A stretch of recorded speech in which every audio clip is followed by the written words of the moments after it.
15 minutes before. All right, here we go. Fox News alert. We are 15 minutes away from what we thought would be the testimony of Lisa Page behind closed doors. The attorney for her is now saying that she will not be there for the interview with the two House committees. As I mentioned, scheduled to start at 10 a.m. Eastern time. So what gives? Republican Georgia Congressman Doug Collins is on that committee. He's with me now. And, sir, good morning to you. Hello, good morning. Here's the statement from the Goodlatte, Bob Goodlatte, the chairman of the committee. He writes, it appears that Lisa Page has something to hide. She plans to blatantly defy a congressional subpoena by refusing to appear for her deposition. Okay, if that's the case for now, where does that leave you?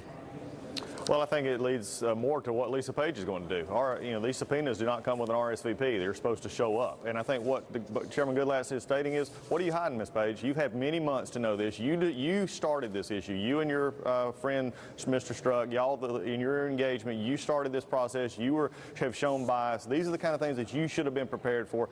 For her attorney to say there's a political element to this is just laughable at this point. They were in there cahooting together to cause problems. Now it's time to answer for that. Okay, here is what her attorney said, a statement late last night. The FBI, she writes, has agreed to provide Lisa with her notes and other documents to allow her to prepare, but they have not provided those documents to date, so we're still waiting to work out a reasonable date for her interview.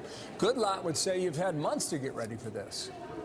Yes, she has. I mean, my question is this, what kind of notes is she looking for? Is she trying to change her story? Is she trying to perfect her story? Is she just forgot all the fact that between her and her lover, Peter Strzok, that they had this issue with Donald Trump, that they had an issue with being the Department of Justice fair arbiters of making sure our laws are taken care of, or were they trying to interject themselves into a political discourse that would change the discourse of even possibly an election? This is a concern for many years to come. We need to know why this was happening at the highest levels of the FBI when we know that there were issues with policy, especially with Strzok's polygraph, with other things. Why were they even involved in this? This is bigger than that. But you think the FBI is slow walking this in the first place, right?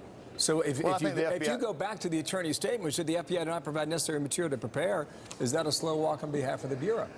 Well, I think the attorney's doing everything he can to protect his client. I think what we're seeing right now, as we saw from Mr. Ray and Mr. Rosenstein last week, that they are understanding what they need to do. We go back to McCabe. We go back to Lynch. We go back to problems of Comey. These are all things that were dealt with, that we're dealing with right now, that come under that administration and that time, that are now having to be fixed because of congressional oversight. We're asking the questions that the American people need to know, because they need to have confidence in the highest levels of the Department of Justice. I think they're working toward that. They move slower than I'd like to see. I want to see that moving. But for the attorney for Lisa Page to say this, that's just ridiculous. Okay, another topic. Peter Strzok's supposed to be public tomorrow at 10 a.m.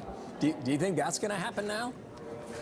I think I'm very concerned that he's not. We've heard concern from his attorney that they didn't like the way last week went. Well, I'm sorry. You have to be accountable for what you do. Now, if he wants to come tomorrow and be truthful in his testimony, we look forward to that. If he wants to come and basically say he's not going to answer any questions, then I think it just leads to the deeper problem here, that at some point in time, this is going to have to be held accountable, and Mr. Strzok's going to have to be held accountable for his actions. Yeah, you were not there for that private hearing, were you?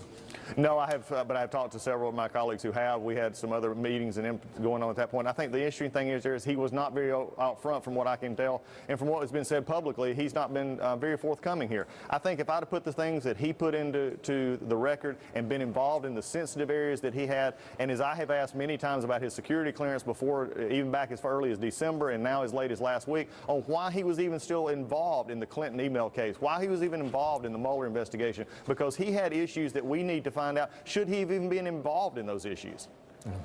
What do you find out on Peter Strzok about tomorrow?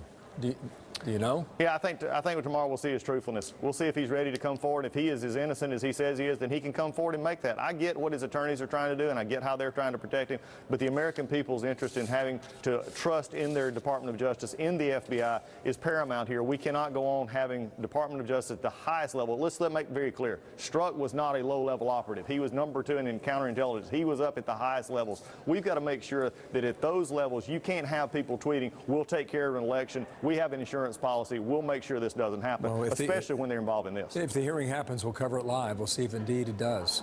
Thank you, sir. It sounds like it's 50-50 right now. Yeah, it's going to be up in the air on it. Doug Collins, thank you for your time on the Hill.